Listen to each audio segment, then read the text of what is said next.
Thank you, Senator Wilder. Senator Norris. Thank you, Mr. Chairman. I have a question for Senator Kyle. I was interested in your comments, Senator, and you said at least three different ways that this is the budget. The budget that's been presented is what it takes, and it's sufficient to fund without the education initiative, that they're two separate buckets of money. I think you said one to fund the budget and a separate one to fund the education initiative. If that is the case, and if that's the way the administration sees it, as you understand it, then why does he call it education first?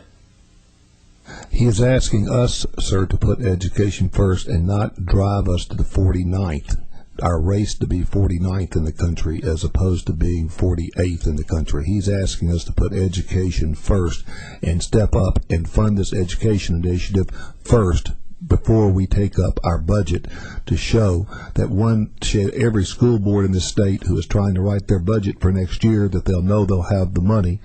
It is asking us that it would put education first. We can operate this government. We can be as mediocre as we desire to be.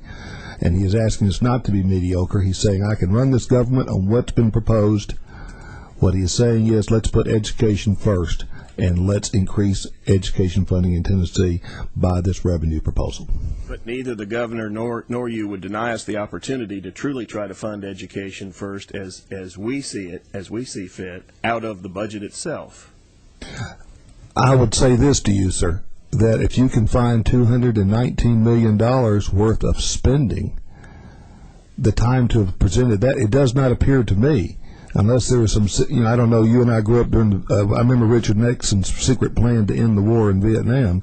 I mean, if there's a secret plan at that end of the room to balance the budget with no new taxes to fund education, it is time to start letting the members of the standing committees know, because they're going a different direction. There's not been a game plan, if you would, by the chairman of our standing committees to fund. It does not appear to me that our standing committees have any interest in funding the education proposal out of the existing budget, because they are adding money to the budgets. They are not.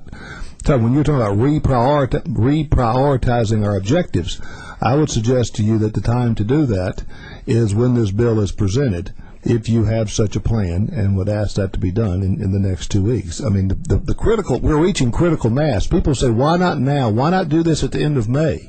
Why don't we do this the last few days of session? We have school boards who are trying to decide what their budget is next year to recommend to county commissions, and they're doing those budgets today. They're having those meetings this week. They're having their meetings next week. We've got the school superintendents coming up here next week. They need to know, in Shelby County, they need to know whether or not the city schools are going to have that $22 million. And if they do, this is how they're going to educate kids next year. And in Shelby County schools, they need to know whether or not they're going to have those $5 million.